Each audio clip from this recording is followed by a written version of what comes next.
Welcome to week 9, chapter 11.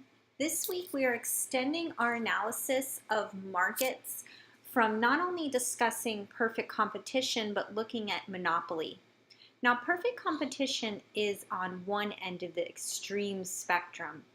So when we think about perfect competition, we know that this is a market that is categorized by many small firms in the market, that there are no barriers to entry or exit into this market, and that there is a homogeneous product being produced. When we say homogeneous, this means that the product is the same from one firm to the next. Because of the combination of these characteristics, this perfectly competitive market is one in which the firms are all price takers, and they are faced with a horizontal demand curve, which is a perfectly elastic demand curve. As a consequence, the firm in perfect competition is going to produce at the quantity where marginal revenue equals marginal cost, and at that quantity they are going to price along their demand curve, and they're going to price no matter at that given price that comes from the intersection of supply and demand in the market, no matter what quantity they're producing, because they are price takers and they take their price from the market. Basically, a firm in perfect competition, if they were to raise prices, would lose all of their market share, and they have no incentive to lower prices. So when we look at monopolists, we're going to categorize them in a little bit of a different way because they're at the opposite end of the spectrum from the firm in perfect competition. In a monopoly model, we're going to have one firm, and that single firm is going to consist of a market in where there is impossible entry into the market. If there was possible entry into the market, then we can no longer qualify this market structure as a monopoly market structure. The barriers to entry are very high. Because they are so high, this creates impossible entry. And some barriers to entry that protect the monopolists would be things like legal restrictions. So there are regulations which could permit entry. For example, it used to be that the airlines in this country were regulated and there were only certain companies allowed to run commercial airline services. Also, phone service was highly monopolized. These days, airlines and phone services are deregulated. They could, for example, have a significant barrier to entry by owning control of a vital resource. One example of this historically is Alcoa's production of aluminum. Alcoa for a long time had a large source of bauxite which is used in the process of making aluminum, and being a sole owner of this vital resource, bauxite, allowed them to have a monopoly on the market for aluminum.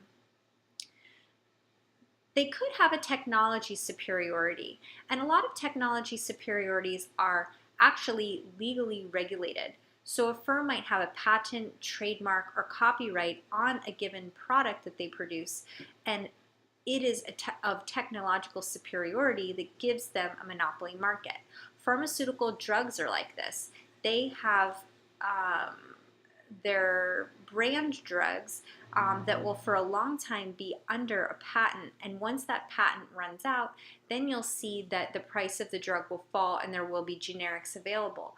But while the pharmaceutical company has a patent on their drug that they've created using technology and being a leader in their fields, they have a monopoly on the market for the production, and therefore consumers can only buy that drug from them. A natural monopoly is a situation in which we see that one firm can produce at a lower average cost than any combination of firms. This would mean that there is a downward sloping long-run average cost curve throughout the production of a good or service in a given industry. What it means is that there generally are a lot of high fixed costs, and the additional marginal cost at very high levels of production is extremely low. Therefore, to hurdle these high fixed costs and produce at the lower long-run average cost, the firm has to be producing a significant quantity, and therefore they would be the monopoly in the market. Lastly, if you're a monopolist, you have a unique product. So you are the only firm producing this unique product where there is impossible entry into the market. Because of this combination of factors, we find that that type of firm would be a monopoly, all the way on the other end of the spectrum from the perfectly competitive firm. And they will be a price maker. When they're a price maker, this means that they face a downward sloping demand curve, and they are the market. Therefore, the market demand is their demand. So let's look at the monopolist. The monopolist is very different looking from our firm in perfect competition. In perfect competition, we have a horizontally sloped or perfectly elastic demand curve. And when we do the math out, we see that the marginal revenue curve lies directly on top of that demand curve. But here we're going to have a demand curve that is the demand for the market. And I would like, if you could, to go through the computation of marginal revenue, which is in your text, so that you can understand the shape of the marginal revenue curve based on the demand curve. We know that the demand is all of the coordinates of prices and given levels of output. So some things to ask ourselves: how does the monopoly firm maximize profit? They're going to maximize it in the same way as the firm in perfect competition does, and we're going to use the same process that we used last week to describe profit maximization.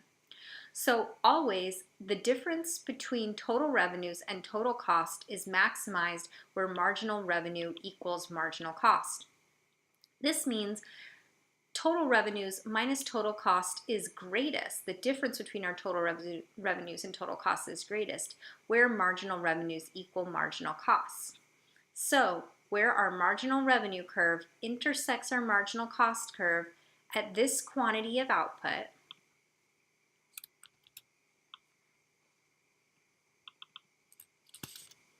is essentially the amount of production that the monopolist will produce to maximize their total profit.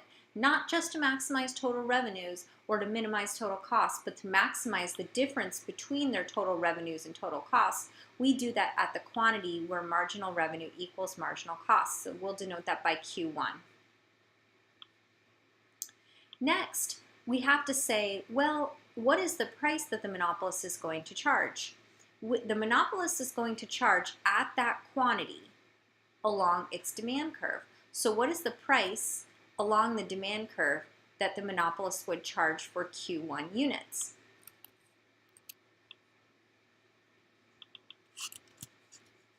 They're going to charge a price of P1. So the price at Q1 is P1 along the demand curve for the monopoly firm. Here's our marginal revenue curve. Sorry, this purple line would be our demand curve, and this green line is our marginal revenue curve. So we've established the price and quantity that the firm will charge, and we know that our equation is price minus average total cost times quantity gives us profit. Likewise,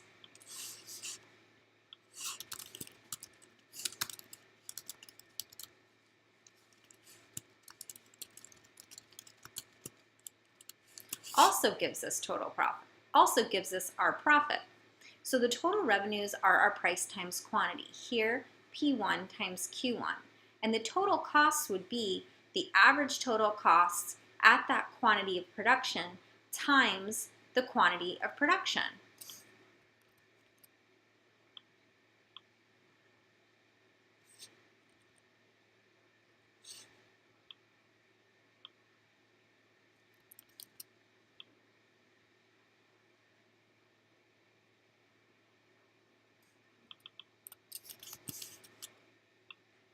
So at this quantity of Q1 units produced, our price is P1 and our average total cost is ATC. And I'll put a 1 in there just to be consistent for you.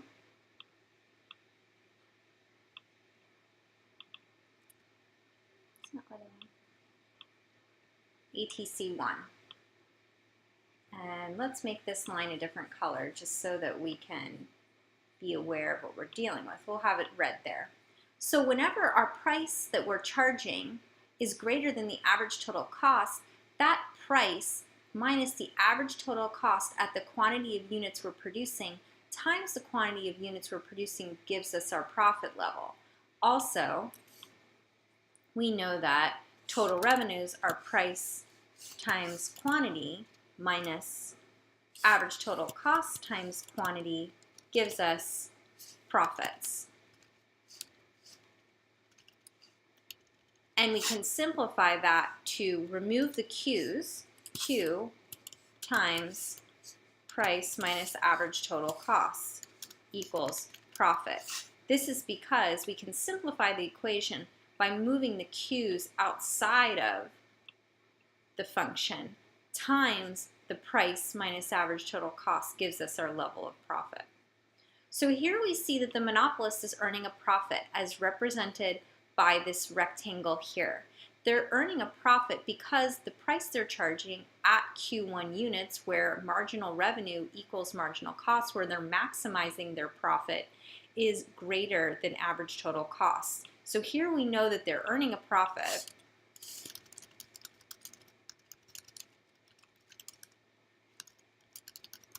because price is greater than average total cost.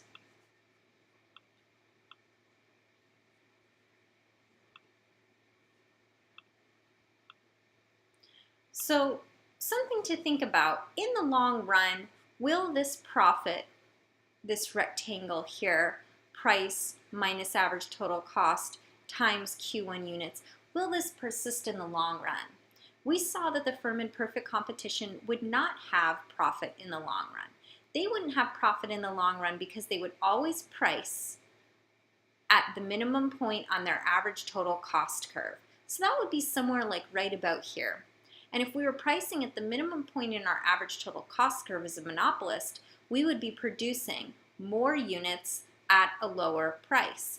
And if we were pricing on our average total cost curve, we know that where price equals average total cost when P minus ATC is 0, that we have no profit because 0 times any quantity we're producing would give us 0 profit. So in the long run, the firm in perfect competition is going to price at the minimum point on its average total cost curve. This represents an efficiency for the consumer because minimal resources are being used to produce the good or service at the lowest average total cost. And the consumer is only paying the lowest average total cost in the long run. However, in the long run, in a monopoly situation, we could be forever here at P1Q1, where fewer units would be produced at a much higher price. This higher price and fewer units being produced represents inefficiency from the consumer's perspective because they're not able to consume as many units in the monopolist market structure where they're controlling the entire industry versus many small firms working the industry and taking their price from the intersection of industry supply and demand. This happens for a couple of reasons. One, the monopolist firm would like to raise prices and restrict quantities sold to maximize their total profit. We see that they're maximizing their profit where marginal revenue equals marginal cost, so they should produce here. They certainly don't want to produce where at the lowest point on their average total cost curve, whether that's here or right about here. It's not necessarily this intersection, but they don't want to produce there because they'd be receiving no economic profit.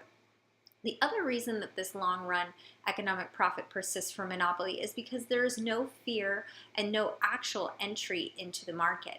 So the average total cost curve should not move around, the demand curve should not move around, and the combination of those two things means that they will forever be able to price at the maximum profit level, which is where their marginal revenue and marginal cost curves intersects, along their demand curve at a price of P1, producing Q1 units. Otherwise, they might have to produce somewhere here. So this is another area where we would see in perfect competition that the firm would be producing at the lowest point on their average total cost curve. They're also producing where their marginal revenue equals price or marginal revenue equals the demand in perfect competition. So an even lower price and more of an increase in quantity that would be transacted in the market would be something that we would see in perfect competition. So is the monopoly an inefficient model? we would say yes, monopolies are an inefficient model because they restrict the quantity sold at a higher price versus the firm in perfect competition. So please take a look at the rest of the chapter. Good luck on your quiz, and let me know if you have any questions on the material I've lectured on or any material that we are covering this week in Chapter 11 concerning monopolies. Welcome back from spring break, and have a great week, everyone.